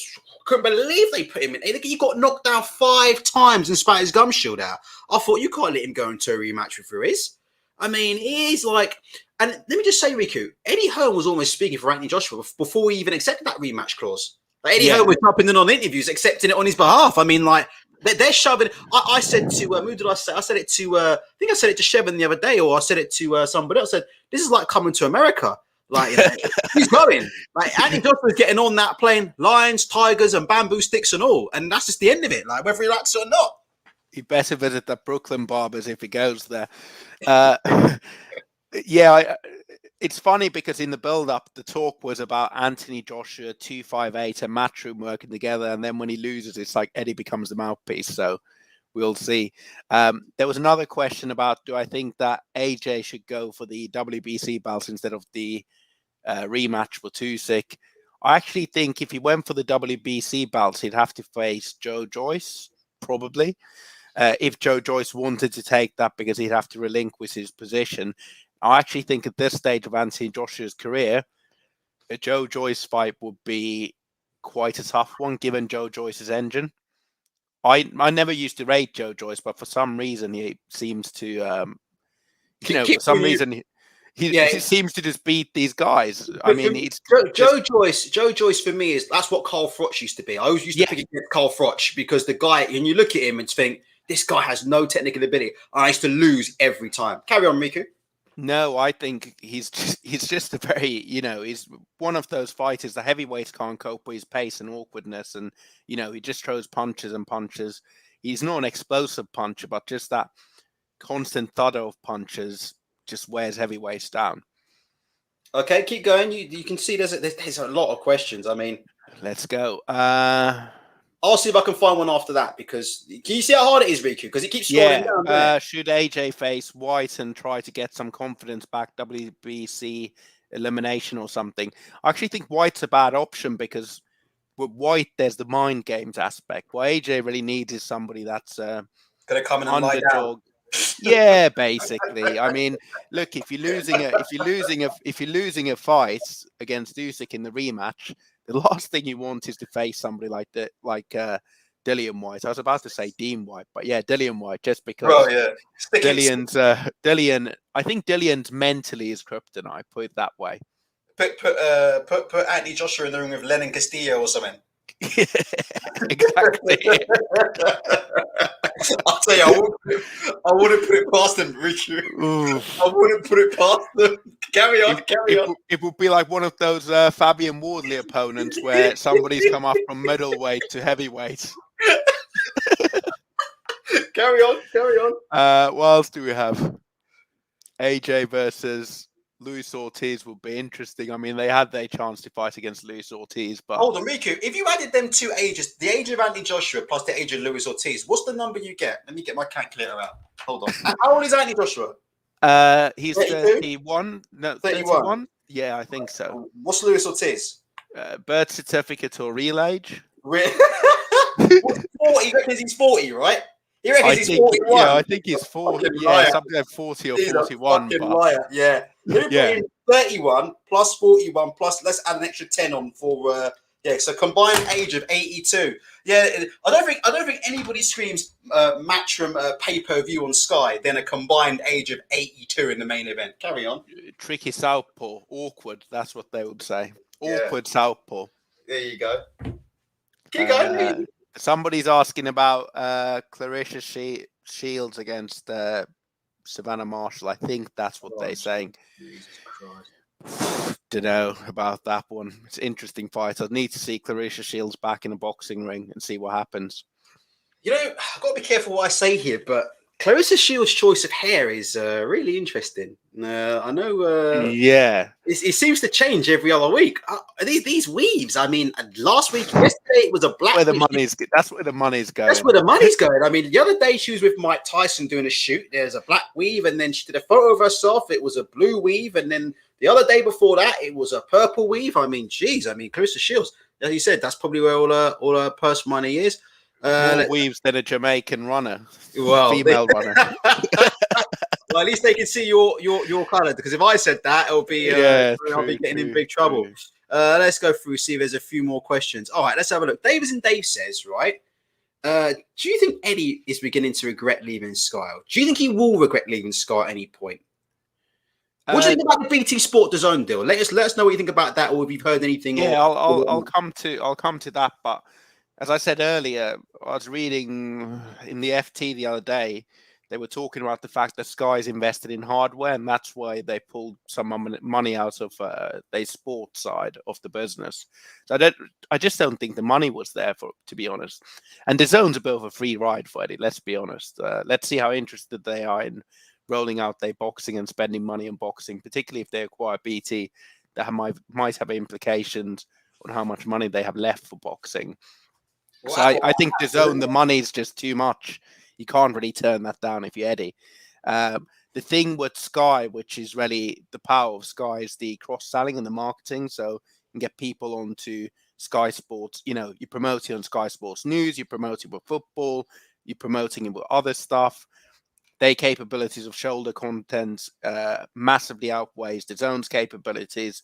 Distribution as well. If you look at how many people subscribe to Sky's YouTube channel versus DAZN YouTube channel, that's a big difference. The other thing is that DAZN, obviously, the way how they reach their new audiences by targeted social media and then billboards, which they have a lot of around London in particular, train station and other places. And the cost of that's quite high compared to what Sky have to do by selling you across the Sky network, promoting you on Sky Entertainment, Sky Sports News, Sky Sports channels. So Sky has a better reach in that way.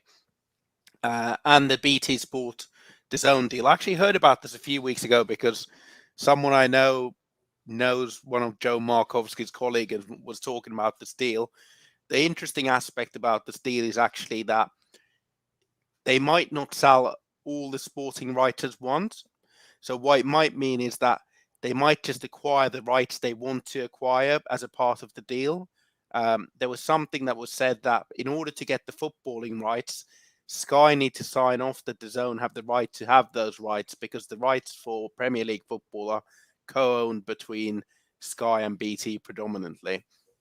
So I think in general, acquiring BT Sports makes sense for DAZN, but there might be some things which might make it a bit challenging to actually do the deal in a way where you just migrate all the content across to DAZN, because we've all had the issues when we watch DAZN boxing, or those that subscribe or have subscribed at some stage. I knew that was going to happen. Every week, Toby Players, right? Toby Players is like one of the only people in here who has DAZN. Every week he's in here asking for stream links. Every fight.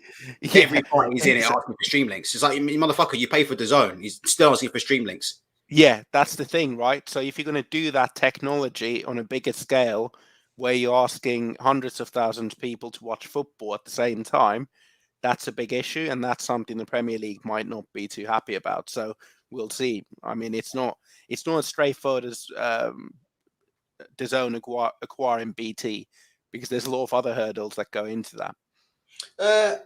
Chris Eubank, sorry, I didn't say his name properly. Chris Eubank Jr.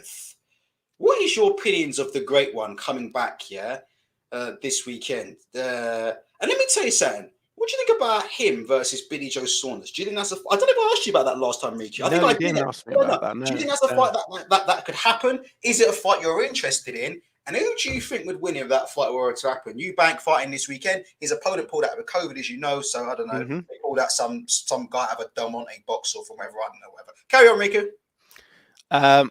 I mean, next gen, 32 years old or 33 years old, and he's still rocking his next gen brand. So I wonder if I'm next gen, being a bit older than him. So I think he's a massive star in British boxing, and that's just one of the things. I've been to watch his fight against George Groves and also the Gale fight, and there's never an atmosphere apart from an AJ fight, and this is actually the first AJ fight I've ever watched. Went there where AJ was the main event. But aside from that, he has a massive fan base. He's somebody that is actually a big star in the boxing thing. Whether we think he's a good boxer or not, that's a separate point. But I think the Billy Joe Saunders fight just makes a lot of sense. It's sort of tying the loose ends of their careers. It's a bit like having George Groves against DeGale towards the end of their careers, which is a fight that people would have wanted to see. I think he's improved as a fighter, but it really depends where Billy Joe Saunders is at the moment. I mean, he's not looking like he's in super middleweight shape at the moment. So I'm not sure if Billy Joe Saunders is ever going to come back. What did you think? We never got you on a show, but just quickly, what did you you've seen, everybody's probably seen on Twitter. And by the way, from tomorrow, unless something happens, well, I won't even jinx it. But yeah, I'm going to try and actually got a lot of work I need to do other than asking about. Because Rico, I don't get paid for this. I'm not even trying to make a living. I'm not even making any livings out of this. So no. I want to ask you about Mark Tibbs, who, for those of you who don't know, I've asked Mark Tibbs if he wants to come on the show. I'm almost 99% certain I'm either not going to get a response from Mark Tibbs or it's going to be a no from Mark Tibbs, which I'm absolutely fine with. Like, Mark Tibbs should be on like much bigger channels than this channel, so I'm cool with that. But I would be interested. I'm going to be wrapping up because I don't want to get labeled as an interviewer. I am not an interviewer. I am not a journalist. I am just an idiot who talks crap about boxing. All right, you and me both. So that's it. I am not a journalist. I am not an interviewer, but I will have somebody on the platform if I think they can deliver value to the people who watch this platform. Now, I'm interested in having Mark Tibbs on because I want to get his thoughts on what the hell was going on out in the States that fight week where they turned up to fight Canelo, because that was just an absolute disaster. I wanted to ask you, What do you think about that whole fight week? So, what do you think of them turning up? There was a war with the promoter Eddie Hearn. There was a war over, I think, the ring.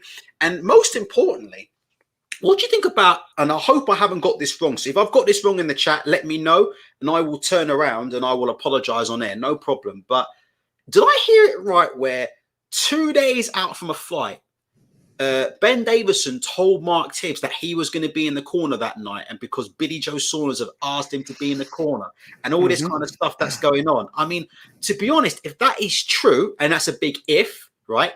If that is true, that is absolutely outrageous, Riku. Give your thoughts on that. Yeah, so what you said is correct. So Ben Davidson was out there training Josh Taylor for his fight against Ramirez. And that fight was in Vegas, right? And this fight was in Dallas. Is that correct, or was it the other way around? No, yeah. I think you're right. Texas, Dallas. Everyone will tell us, but go on. Yeah, exactly. So for some reason, Ben Davidson and Josh Taylor had flown over to support Billy Joe Saunders like 2 or 3 weeks out of a fight, different time zone, long flight. I have no idea why. And then Ben was doing some pad work with Billy when they were in the, what's it called? One of the UFC sort of facilities or something like that. They were doing some pad work or something like that there. And then suddenly, next thing you know, Mark's been told that Ben's in the corner. And then he's like, all right. I mean, you know how it is with Billy Joe Saunders. You can try and tell him something, but you just want to get through the camp. Have you ever met him before, Riku? Have you ever met him, Billy Joe? I haven't met Billy Joe, but I've spoken to Mark quite a few times. So okay, no problem. Yeah, I haven't met Billy. I haven't had the pleasure yet. Carry on. I was being sarcastic, but no. Yeah. No. So I think it was one of those camps. It felt like it had gone on for ages because if you remember, there was meant to be an earlier fight. They were training for Ventura for ages. Then they get to Dallas, the fight's on, the fight's off. I think from Mark's perspective, he just probably wanted the fight to sort of happen and stuff.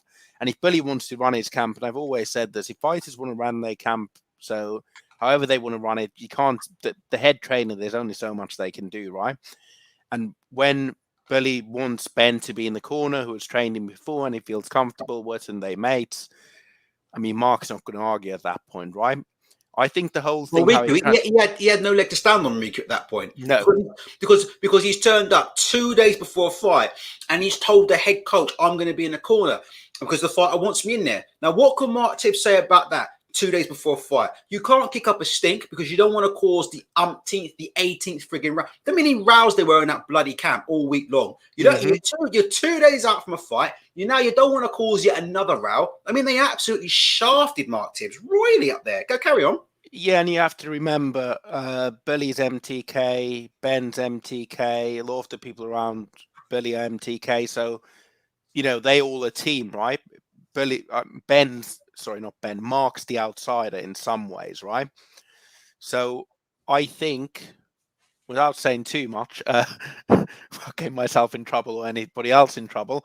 I just think, Mark didn't really have a choice and the fight went how it went. I just think, in general, the conduct of Ben Davidson in that fight, in the corner, whispering into another man's fighter's ear and, claiming they stopped the fight and the fallout of it all made boxing look very bad once again. And it made British boxing in particular look very bad. It looked just like amateur, really.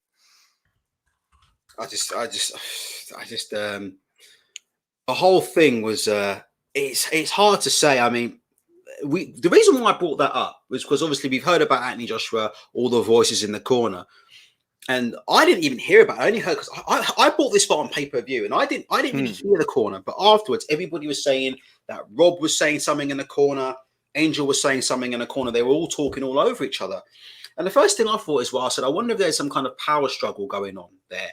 Whereby, okay, it's fine. Yeah. Sonny Singh saying my stream died. Yes, Sonny, it did because the numbers went from like 170 to 130.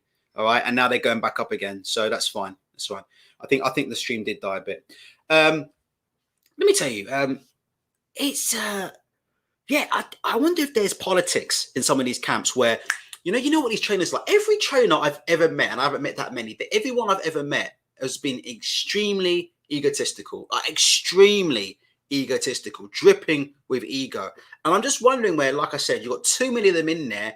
They all want to train Anthony Joshua. They all want to be top of the line. They all want to be top of the bill. And so they all start talking over each other.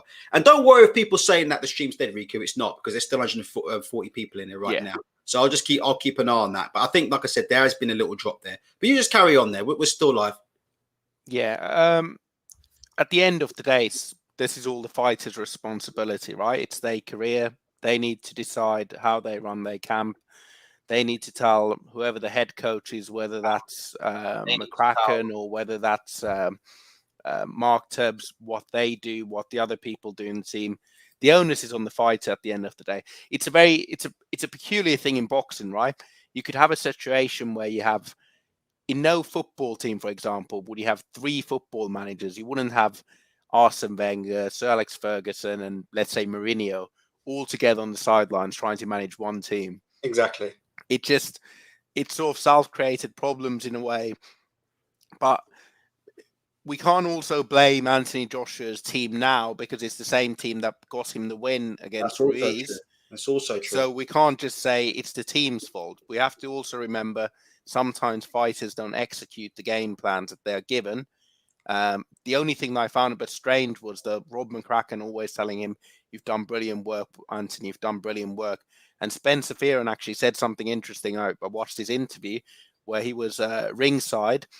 And he said everybody ringside, some of the other Sky lots, I think Rob McCracken asked Eddie and said, "Did we get this?" And they were like, yeah, we got this. What? So watch the interview, Spencer Fearon on IFL. He talks about all the people ringside effectively thinking that AJ got him.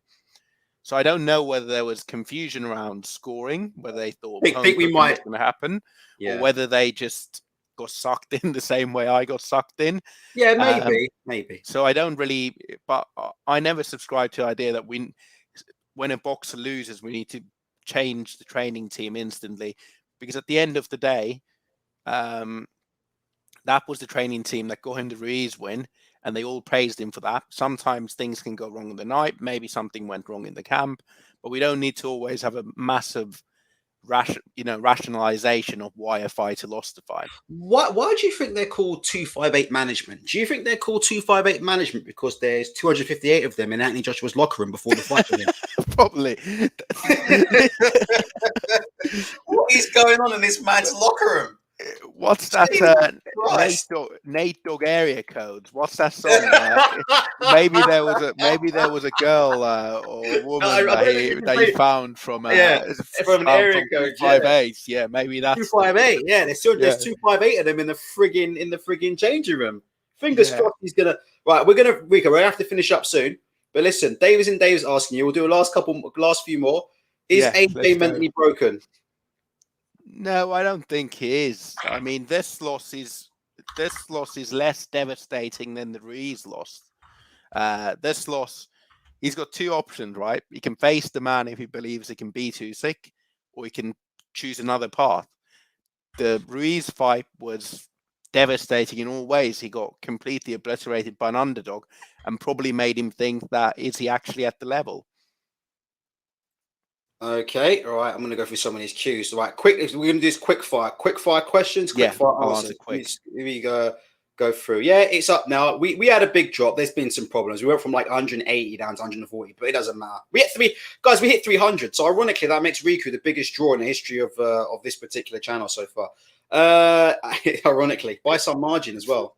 The fans have bad taste. Just the fans have spoken. They're the king. They like the king. Let me just go back up, guys. If you asked a question and we haven't answered it, just ask it again quickly. Apart from Dave asking what your favorite pack. Oh, I see what he's doing there. Right, he's because that's the kind of question that Cook and Cassius likes to ask his interviewers. Right, what's my favorite Monster Munch? What is it really? Yeah, Monster Munch. Bit of pickled onion, eh? All right. Will Joshua ever become a wrecking machine again? No, I don't think so. I think he realized he took too many risks when he did that before, and once he's gone up the levels, he just can't do that. I think he'll be probably more aggressive, but not the same way as before. Is Matchroom stable on the decline? Has been for a long time. How many British world title holders there are, and how many are exclusively a Matchroom? Do the maths and then tell me. 1 sec, Riku. 1 second. I love this. We've got a question here from somebody.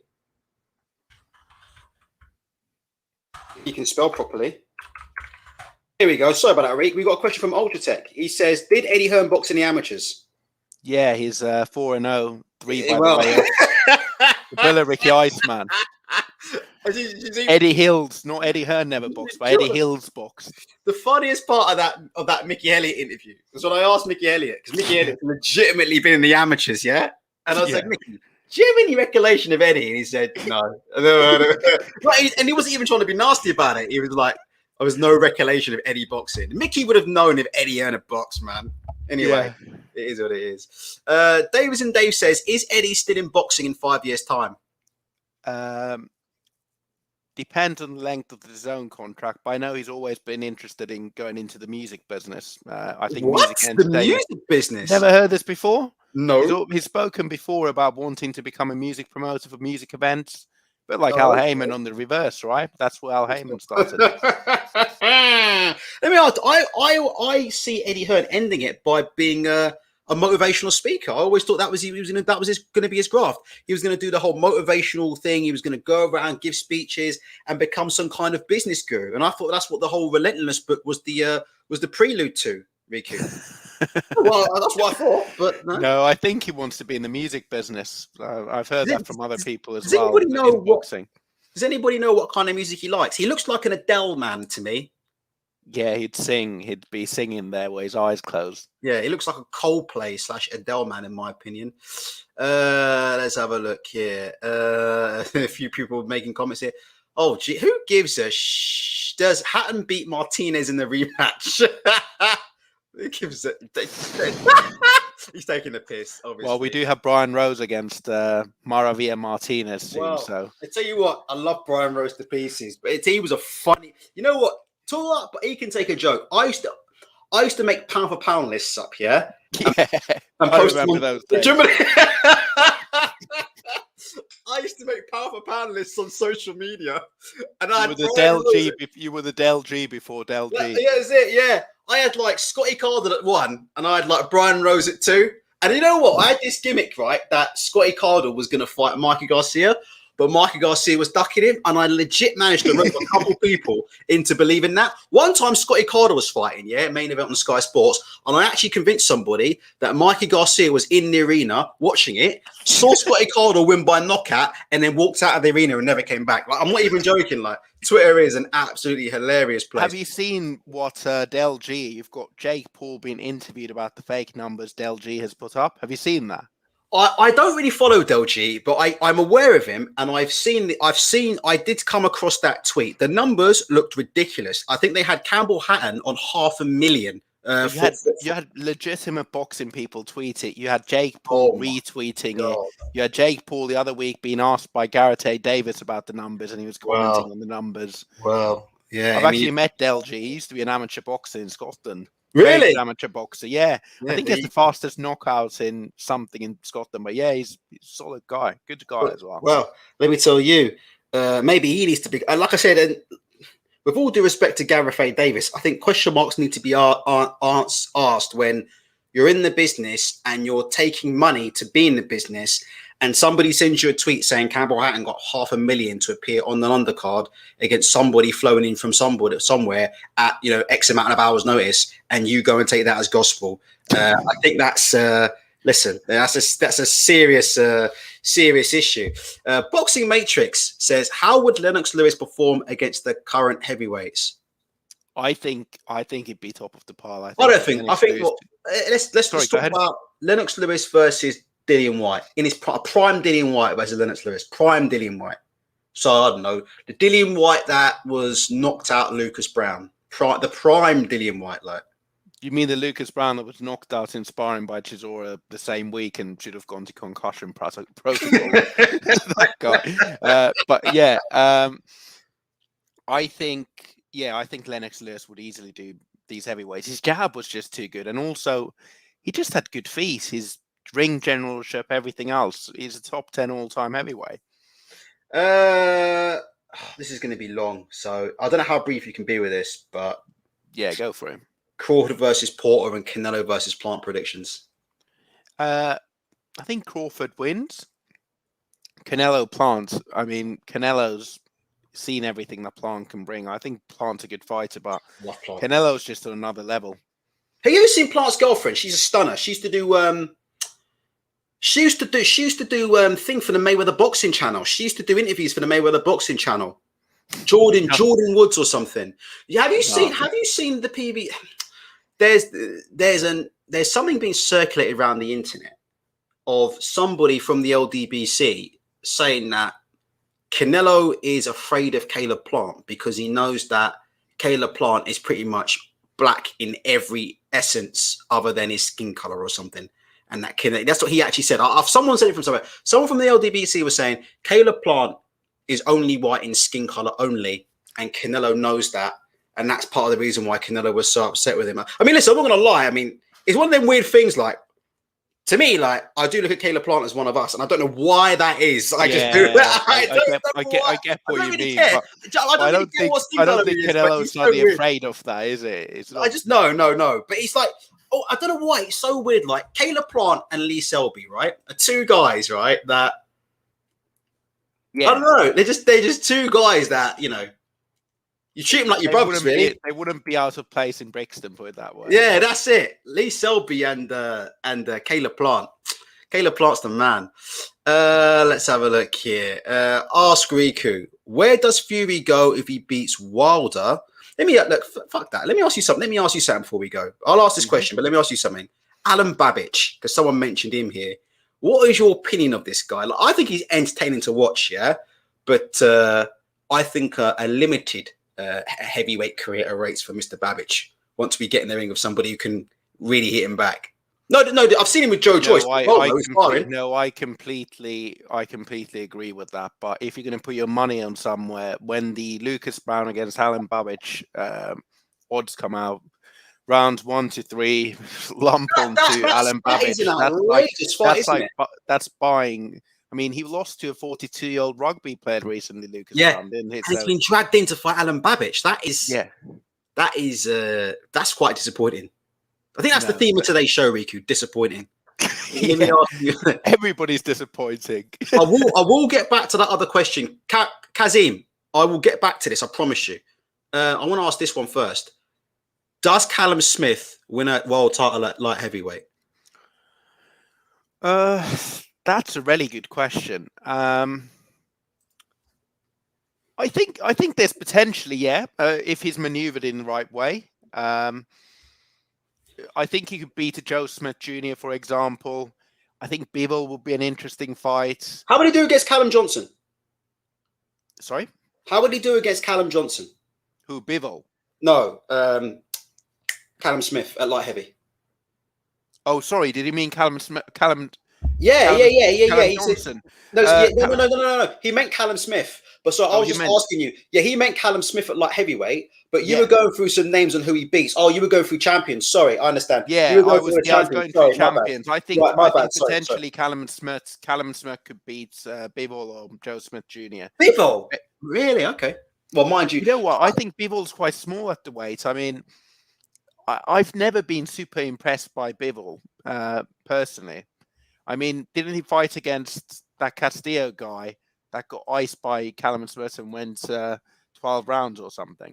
I sat and watched Bivol fight Craig Richards, and I literally spent 9 rounds waiting for him to finish the job, and he never did. And them cards all of a sudden, I mean, I don't know how they were that tight, but they became very tight. And Craig Richards, if I'm right in thinking, I'm not going to cheat and check his box rec. I know he took the fight at short notice, but I'm pretty sure he got stopped by Frank Buglioni at 168. He did. That was when Craig Richards went. I think he went up, didn't he? Right. Again on a week's notice. Yeah, he took it on very short notice. But I think Craig Richards is a real fighter. He's like a proper old school fighter that he'll just take the fight and stuff. And I think he's always performed well regardless of the opposition. But yeah, the fact that I just don't think Bivol really is. He's not a 175 fighter in my opinion. He should go down to 168. Where does Fury go if he beats Wilder? Does he fight White if WBC call it, or wait out Usyk Joshua winner? Now, before I answer the rest of the question, I'll quickly ask you as well, on top of that, Dillian White, yeah? Mm-hmm. Now, I'm surprised, right, since he's been spreading, basically, with all due respect to Dillian, right, I know for the last year, I think there have been, again, talking of conspiracies, right, since the show originally was about conspiracies, there have been all kinds of conspiracies that have been planted around the WBC, protecting Deontay Wilder from Dillian White. And there have also been things about the WBC being a corrupt organization that have it in for Dillian, etc., okay? So I find it very odd that he still continues to want to become the mandatory fight and fight for his title instead of just jacking it in with his organization altogether, who he thinks is trying to screw him, and just go and fight for one of the other belts. So just any thoughts on that? But I'll answer Kazim's question as well if you can. Yes. Well, I'll start with Kazim's question, which is, I think actually fighting White now makes a lot of sense because I think it's an easy fight for Tyson Fury, and then fight against the winner of Usyk against Joshua. It's probably easier to make if it's a fight against Usyk. But yeah, I think fight against White in the UK would be a big fight because for some reason casual fans tend to love White fights and buy the fight. So Fury against White, that will be entertaining from a press conference point of view, and I think they could sell really well. And then fighting against the winner of Usyk against Usyk against Joshua.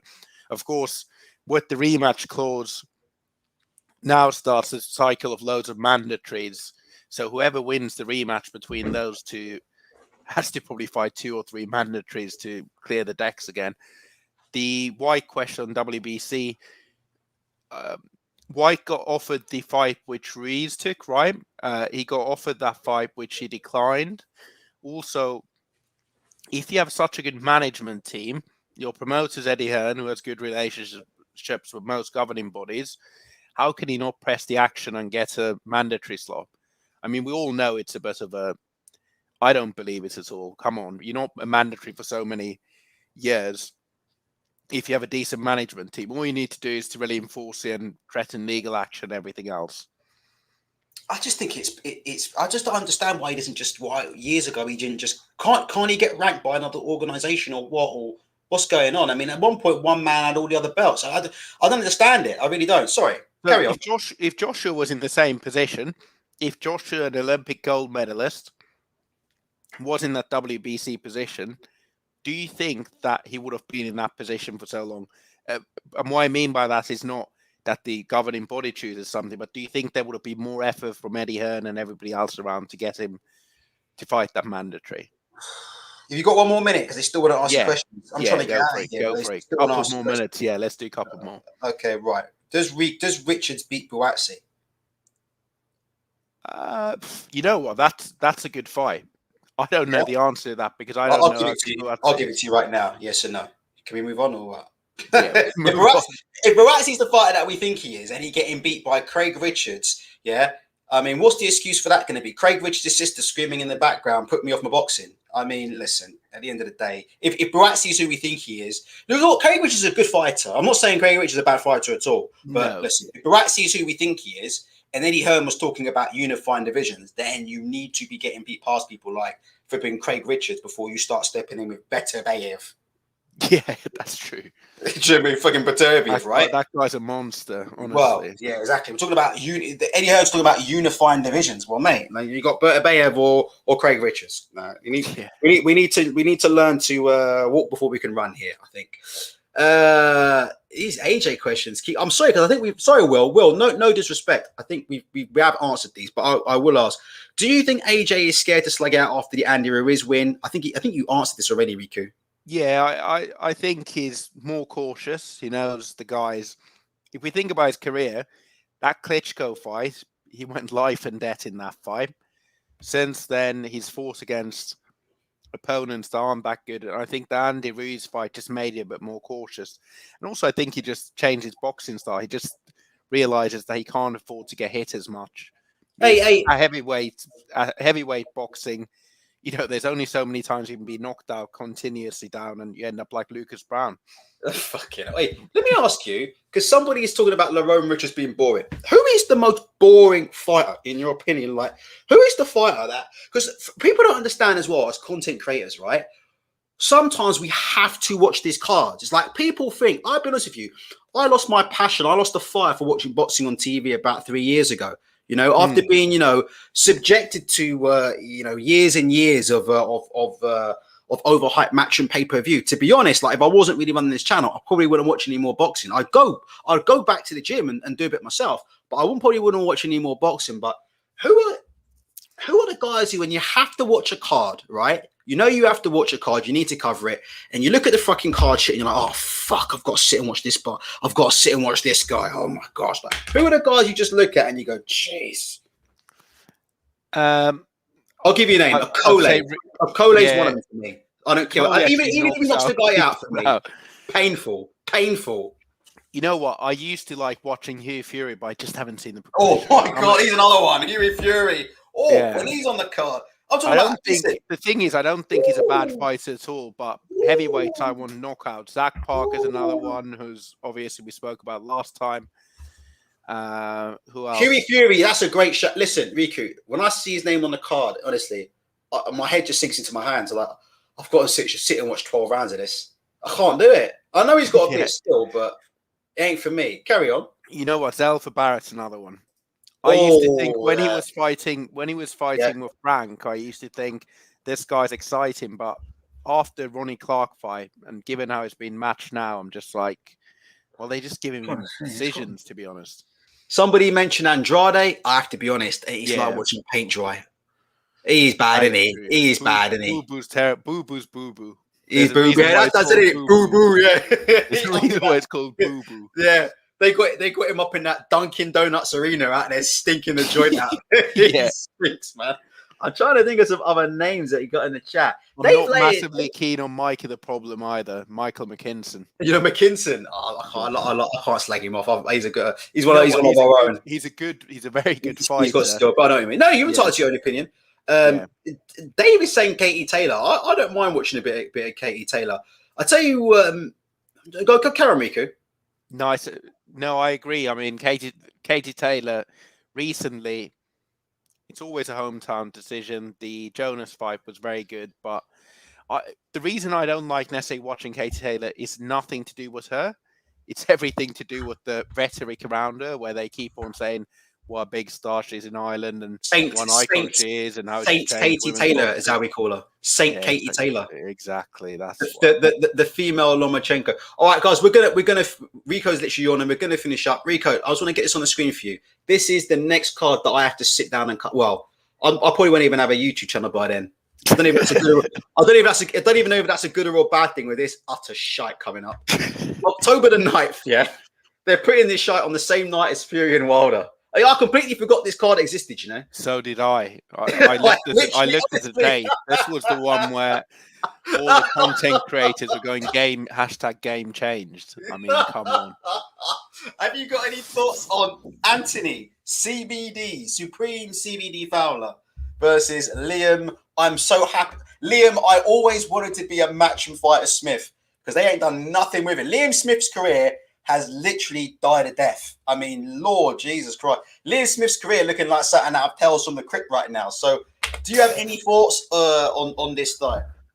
The only thing I'll say is the guy that's, what's he called? PT Editor on Twitter. He's the guy that's on, what's that? Boxing Disciples podcast or something, which is now associated to DAZN. Okay. He tweeted, "Oh, it's the same night as Fury Wilder. Got tickets for Fury Wilder. Might have to cancel." And no, he did not. Yes, he did not say that. He did. He said. No, he did not. He did. That. I'll dig up the tweet for you. I'll send it on your Twitter. To be honest, I'll dig it up for you. Carry on. Yeah, I mean, this card is. It's like what you expect the Saturday Fight Night card to be, but by no means is it a good card. It's content filler. It's thought about. This is exactly the level of fighters we have at Matchroom. I mean, Sharon Courtney. Let's have a look at the Shannon. Also, I've zoomed in the wrong screen.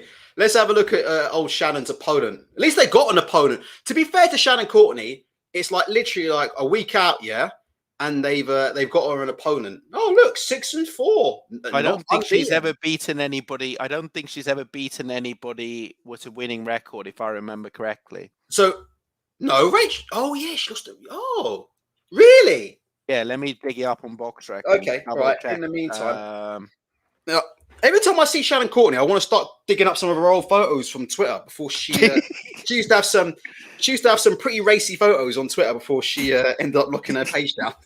Yeah, I tell you, I'm telling you, Riku, she used to post some racy photos, and then all of a sudden she got in a ring with Ebony Bridges, and she decided that it's not about all that kind of stuff anymore. It's all about boxing. And you need to follow on Instagram if you're on Instagram. That's where all the photos are these days. Oh, so I think follow, yeah. You know what? I actually met her at, was it the Taylor against... No, it might have been Lomachenko against Campbell fight. I saw her with a mate and I chatted to her. My mate asked to take it. She was all right. My mate asked to take a picture where she was hiding a chocolate bar and alcohol behind her back. Oh, very nice. Very nice. So, yeah, her opponent has never beaten anybody with a winning record. She's beaten 2 debutantes, 2 3-0 people, and then the rest are just people that have lost more than they've won. So there you go. And of course, just to finish off with this card, it wouldn't be a matchroom card if you didn't have TBA. But this card's flipping about best part of a week and a half away, and poor old Tasha Jonas still ain't got a flipping opponent. Oh, but great to see Tasha back. She's a good fighter, and I wish we see her more on TV, to be honest. She's one of the better presenters. Listen, we need to see her against Katie Taylor. I think she can actually beat Katie Taylor in a rematch, to be honest. I really do think she's capable. Peter McGrill, the Scouse Lomachenko. Let's see how much of a Lomachenko is. I haven't really... amateur boxing I don't follow, so I haven't seen him, but, you know... I just watched him in the Olympics, and everybody was saying he's the Scouse Lomachenko, and he was nothing like Lomachenko, but we'll see how the hype machine starts promoting him. If you look at his opponent, right, his opponent looks like the Scouse Lomachenko. His opponent's so good. He's got no wins, no losses, no draws, no care. His opponent's so good, they can't find his record out on here. So I mean, TBAs are the most common opponents of matchroom cards, and they've never won or lost a fight. So that says all you need to know. Do you remember playing Mortal Kombat back in the day? Yeah, I did. Do you remember Noob Saibot? Like back in the day, there was a character called Noob Saibot in Mortal Kombat, and he was a shadow. Like you couldn't see him. I can't find him now, but I think it was like back in the day. It might have been Mortal Kombat 2 or something. And like you didn't, his character didn't have a face at all. Like all you saw was like steam and stuff. Like reminds me of these flipping TBA characters. All right, Riku, we're done. Final thoughts, Riku. Just give your final thoughts on anything in particular, Anthony Joshua, anything that comes to your mind. No, I just want to say to people to like and subscribe, and then also just on a more down note, talk about the passing of Frankie Pro B's from. Oh yeah, please. I never knew this guy or heard of him or met him in a business. Yeah, I chatted him once or twice. Really nice, lovely guy, and I think everybody that's ever interacted with him has only positive things to say, and I think he's one of the better people in the boxing community in general. So yeah, just I think it's sad news for everybody in boxing, and especially when he happens to such a young guy that was at the AJ Usyk press on the same day. So I think Pep Talk have now retired their channel in honor of him, but they've started a new channel. So hopefully people subscribe to that and, keep supporting Shaz, who's sort of the founder of Pep Talk, and he's often small hall shows. He's a nice guy. So yeah, support the new channel and subscribe. And I guess that's all I really want to say about that. But yeah, but on a more positive note, keep supporting Ultra, subscribe, share, and thanks for all the questions. And I think we've gone around the houses here, so it's been a good chat as always. So thanks for having me. No worries, Riku. All right, guys, that's it. See you later, Reeks. We're off. Cheers, mate. Thanks. All right, see you later. All right.